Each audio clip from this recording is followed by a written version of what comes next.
So you've stocked your apartment with enough canned beans to survive the apocalypse, bought tactical flashlights, and convinced yourself that your third floor walk-up is basically a fortress. You've got your bug-out bag by the door, your water filtration system under the sink, and you've been following every prepper forum that promises you can survive anything from your cozy urban dwelling. Here's the thing nobody's telling you. Your apartment isn't a bunker. It's a vertical coffin with a lease agreement. And while you've been busy turning your living room into a discount survivalist store, you've ignored 7 catastrophic vulnerabilities that will turn your preparation into a death sentence the moment infrastructure collapses. Not tomorrow, not next year. The second the power dies and those elevators stop moving, your apartment transforms from home sweet home into a physics experiment in how fast humans can realize they've made terrible life choices. Let's talk about what's actually going to kill you. Because spoiler alert, it's not zombies, it's thermodynamics, human nature, and the brutal reality of urban architecture during collapse. Your apartment building runs on electricity like your body runs on oxygen. Without it, you don't just lose Netflix, you lose everything that makes vertical living survivable. The water pumps that push liquid up to your 6th floor apartment, the elevators that make hauling supplies possible, the ventilation systems that prevent your hallways from becoming gas chambers, the security systems keeping doors locked, the emergency lighting in stairwells. All of it depends on that magical invisible force coursing through wires in your walls. And the second it stops, your building doesn't just go dark. It goes dead. Municipal water systems are designed to work under pressure, typically delivering 55 to 90 pounds per square inch at street level. That pressure comes from either elevated water towers or electric pumps working constantly to push water upward against gravity's relentless pull downward. Your building uses that city pressure for the first few floors, maybe up to the 6th if you're lucky. Above that, buildings need booster pumps, hydro-pneumatic pressure systems, or rooftop tanks to fight physics. These aren't optional accessories. They're the only reason water comes out of your tap when you're living above ground level. When power fails, these pumps stop instantly. The water that's already in the pipes? That'll drain in minutes as people flush toilets and turn on faucets in panic. Upper floors lose pressure first, because gravity is not your friend when you're trying to move water upward. Lower floors might keep water briefly, but only until the system equalizes or the city's main pressure drops. No power equals no pumps equals no water equals you're now living in a vertical desert where your stockpiled water becomes worth more than gold. And you're trapped with 100 neighbors who didn't prepare and are getting really thirsty really fast. Here's where it gets darker. Most apartment dwellers have never considered what happens to the sewage system when power dies. Modern buildings, especially high-rises, use ejector pumps to move waste from lower levels up to the main sewer line, or to lift sewage from basement apartments to street-level pipes. These pumps run on electricity. When they stop, waste backs up, toilets overflow, and suddenly your building isn't just without water. It's becoming a biological hazard zone. The smell alone will drive people out before starvation does. So, try explaining to your body that you can't leave your apartment because you're bugging in, while sewage is literally backing up through the drains, and your neighbors on lower floors are wading through other people's filth. Elevators in your building aren't a convenience during collapse. They're a trap. Modern elevator systems have multiple safety mechanisms and backup batteries designed to bring the car to the nearest floor during power failure. Open the doors and keep emergency lighting and communication systems running briefly. Emphasis on briefly. Those backup systems are designed for temporary outages measured in hours, maybe a day if you're phenomenally lucky. They're not designed for permanent grid failure. When that battery dies, anyone inside an elevator between floors is trapped in a metal box with finite air and zero options. The emergency call button connects to a monitoring service that requires phone lines and power, both dead. The escape hatch in the ceiling leads to a pitch-black shaft with cables and mechanical equipment designed to kill anyone who doesn't know exactly what they're doing. Even if you manage to pry open the doors, You're looking at a vertical drop or a desperate climb in total darkness. But the real horror of elevators isn't being trapped inside. It's what they represent for your mobility. If you live above the 3rd floor and you're planning to bug in, you've just sentenced yourself to climbing stairs every single time you need anything. Hauling water up 6 flights of stairs, carrying supplies, moving anything heavier than a backpack. Your 70-year-old neighbor with mobility issues who depends on that elevator. They're now completely trapped. They can't evacuate. They can't access supplies. They're prisoners in their own apartment. And unless someone carries them down those stairs, they're staying there until the end. Every single time you envisioned surviving in your apartment, did you factor in that you'd be doing vertical cardio with 20 pounds of water multiple times per day? Because that's the new reality. The elevator represented artificial equality in vertical space. It let the elderly, disabled, and weak compete with the young and strong. When it dies, natural selection returns with a vengeance. And suddenly, evolution's favorite tool, brutal physics, starts deciding who gets to survive based on leg strength and cardiovascular endurance. Your apartment isn't a castle, it's a cell in a concrete hive, and you share walls, ceilings, floors, and air with dozens or hundreds of other humans you didn't choose and can't control. You don't have a perimeter, you have a door, and that door is made of wood or hollow metal designed to stop casual intruders and meet fire codes. Not repel desperate people who know you have food and water. The moment your neighbors realize you prepared and they didn't, you've got a target painted on your door that might as well be neon. They know you're in there. They've seen you carrying supplies. They've heard you talk about prepping or seen your gear. They know which apartment is yours and roughly what you have. Operational security is impossible in apartments. Your movements are visible. Your habits are known. The smell of cooking food when everyone else is starving. That's a dinner bell. Let's talk about fire. Your apartment building is a vertical fuel source where fire spreads upward through stairwells, elevator shafts, and ventilation systems. During normal times, sprinkler systems, fire alarms, and fire departments respond within minutes to contain fires before they become catastrophic. During collapse, none of that exists. No water pressure for sprinklers, no fire department response, no coordinated evacuation, just fire, panic, and 100 people trying to use the same 2 stairwells simultaneously while smoke rises faster than humans can descend. If fire starts below you, smoke and heat rise directly toward your position. If fire starts above you, your escape routes funnel you directly toward it. If fire starts on your floor, you're making split-second decisions about whether to try the hallways or stay barricaded in your apartment, hoping the fire bypasses you. And here's the part that'll keep you awake at night. Your neighbors' apartments are also filled with flammable material.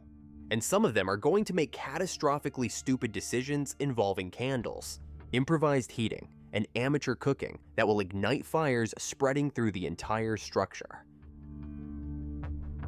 Your building's integrity is only as strong as its weakest structural component, and that component is being constantly stressed by age, weather, deferred maintenance, and construction standards that vary wildly depending on when the building was erected. Older buildings, particularly those constructed before modern seismic codes or with soft-story designs featuring ground floor parking, are statistically proven death traps during earthquakes. The Champlain Tower's collapse in Surfside killed 98 people, and investigators found that residents had reported visible structural problems for years. Crumbling concrete, water damage, cracks in load-bearing elements. Nobody listened until the building pancaked in the middle of the night. That was with functioning building inspectors, engineers, and emergency services. During collapse, there's no one to call, no one to fix it, and no way to know if that crack in the parking garage ceiling is normal settling or the warning sign that your building is about to perform an unscheduled demolition with you inside. Buildings require constant maintenance to remain structurally sound. Roof leaks led to water intrusion. Water intrusion leads to concrete deterioration and steel corrosion. Corrosion weakens load-bearing elements, Weakened elements fail under normal loads they were designed to support. This happens slowly, then all at once. During collapse, that maintenance stops permanently. Your building immediately begins degrading faster as weather. Temperature fluctuations and stress accelerate deterioration. No one's fixing leaks. No one's addressing foundation settling. No one's monitoring the structural integrity of the parking garage that's supporting 8 floors of residential units above it. You might be thinking this is a long-term problem that won't matter in the first weeks or months. Wrong. If your building already has underlying structural issues, and many do, the added stress of collapse scenarios can trigger catastrophic failure much faster than you'd expect. Buildings in California with soft-story construction collapsed in seconds during the Northridge earthquake. The scenario didn't need months to kill people. It needed 10 seconds and the wrong kind of ground motion. Your building could be that fragile right now, and you wouldn't know because you're not a structural engineer, and the last inspection was years ago, done by someone who was checking boxes rather than genuinely evaluating whether your home could withstand stress. Every single person reading this needs to understand that apartment buildings are designed for stable, maintained conditions with functioning infrastructure. They're not designed for collapse scenarios, and their failure modes are absolutely brutal. When apartment buildings fail structurally, people don't die from starvation or dehydration. They die from blunt force trauma when floors pancake, from being crushed under debris, from being trapped in spaces too small for human bodies, slowly suffocating while rescuers who don't exist anymore can't reach them. Survivability in structural collapse is measured in hours, maybe days if you're in a void space with air. But if you're in an apartment building that collapses, your survival depends entirely on whether you were standing in the right spot when physics decided to demonstrate why concrete and gravity make terrible partners. Now let's address the elephant in the hallway, your neighbors. During normal times, neighbors are the people you nod at politely. Maybe chat with about package deliveries or noise complaints.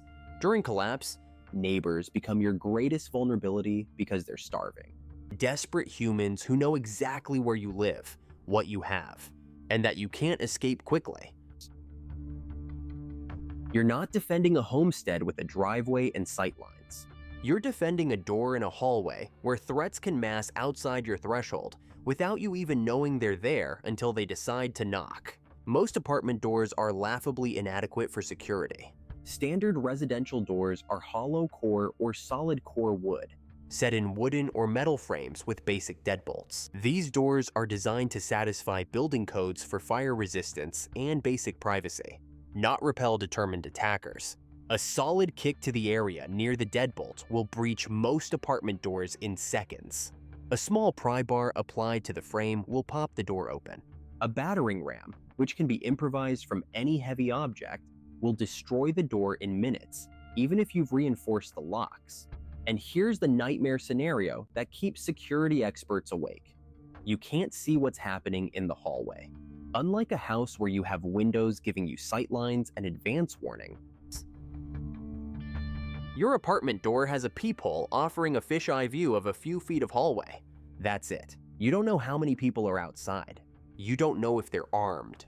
You don't know their intentions until they're already at your door, which means your reaction time is effectively zero. Shared walls mean sound travels. Your neighbors know when you're home. They know when you're moving around. They know when you're cooking. They can hear your conversations.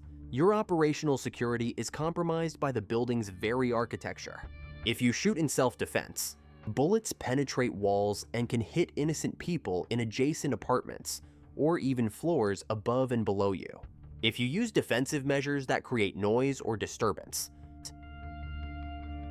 you alert every other potential threat in the building to your location and that you have something worth defending. The group dynamics in apartment buildings during collapse scenarios are absolutely treacherous.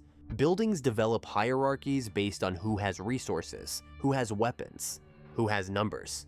Floors might band together against other floors. Stairwells become borders.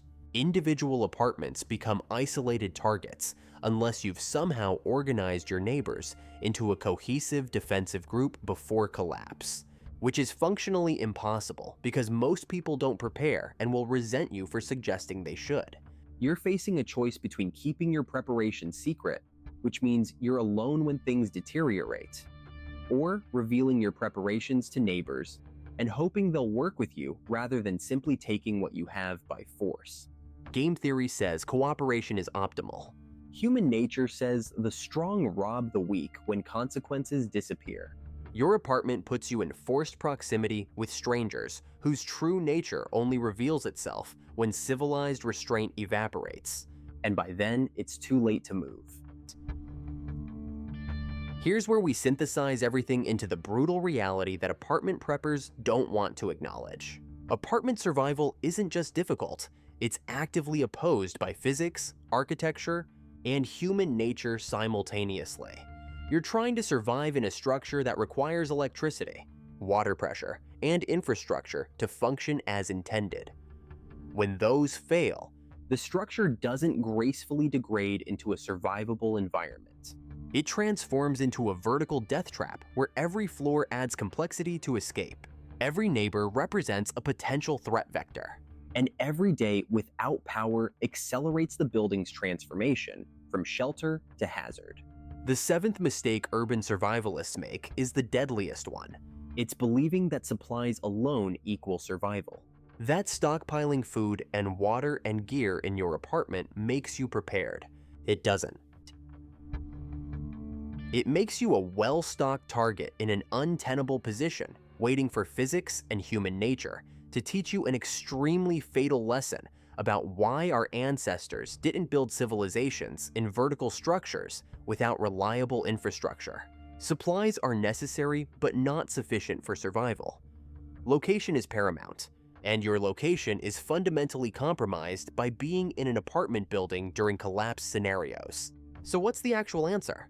Accept that apartment prepping has severe limitations and develop realistic plans that acknowledge these constraints rather than pretending they don't exist. Focus on mobility over stockpiling. Your apartment should contain enough supplies for the immediate crisis period, 72 hours to maybe 2 weeks, with the understanding that your survival strategy is evacuation, not extended shelter in place. Bug-out bags, predetermined rally points. Alternative locations you can reach on foot. Networks of people outside the city who will take you in.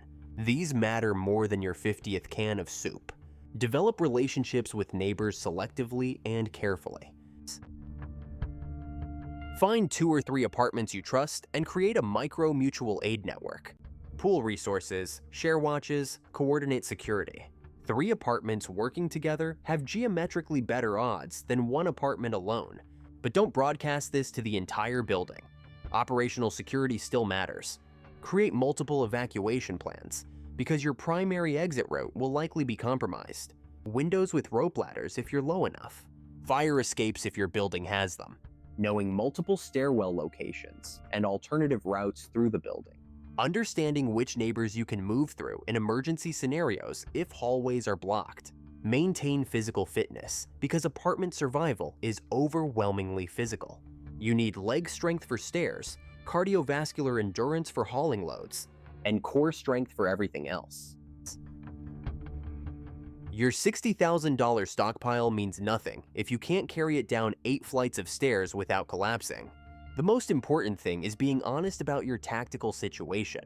Your apartment is not defensible against determined assault. Your building is not structurally reliable without maintenance. Your neighbors are not your friends just because you share a floor. Your supplies will run out faster than you think when you're supporting multiple people. Your water stockpile is inadequate for the duration you're imagining. Your power alternatives won't run elevators or water pumps. Your security measures won't stop organized groups. Your location is fundamentally compromised by being in an urban vertical structure dependent on infrastructure that will fail immediately and catastrophically during collapse scenarios. This isn't defeatism, it's reality. The preppers who survive won't be the ones with the most gear in their apartments.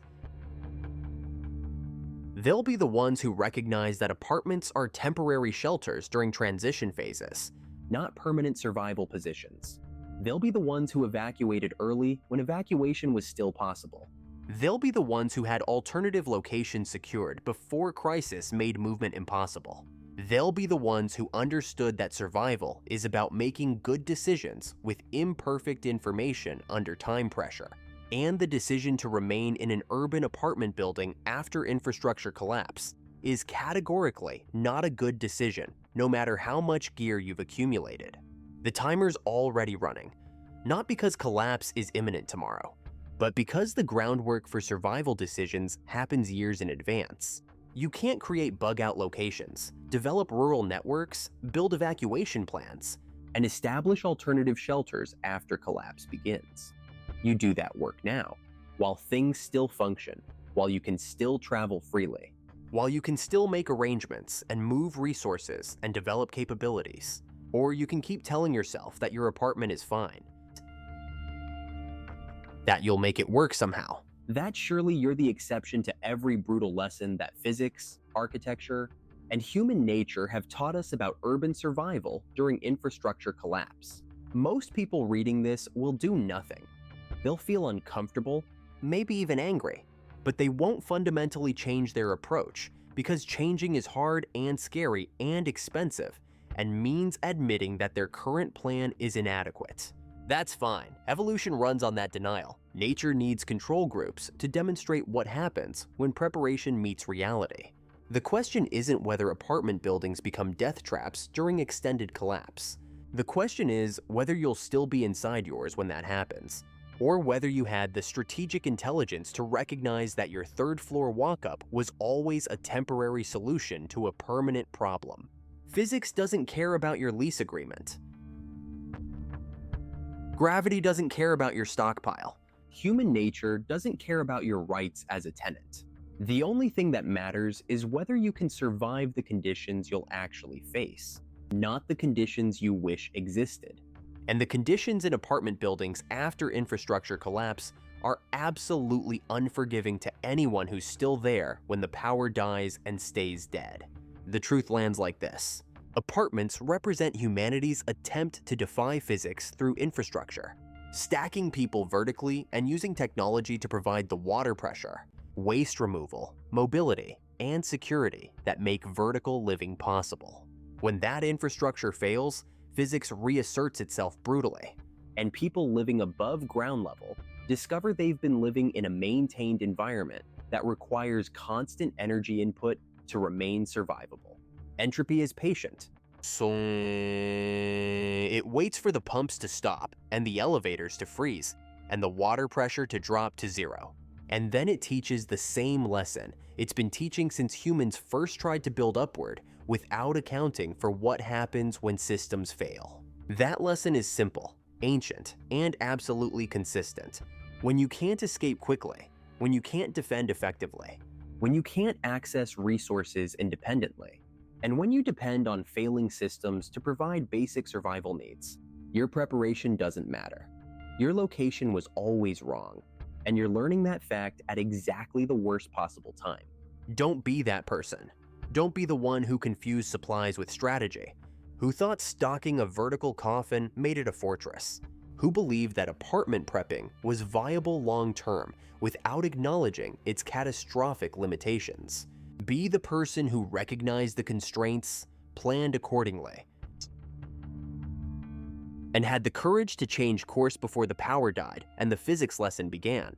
Because once it starts, there are no retakes, no do-overs, and no second chances, just gravity, thermodynamics, and the sound of desperate neighbors discovering that you prepared and they didn't. And that door between you and them was never as strong as either of you believed.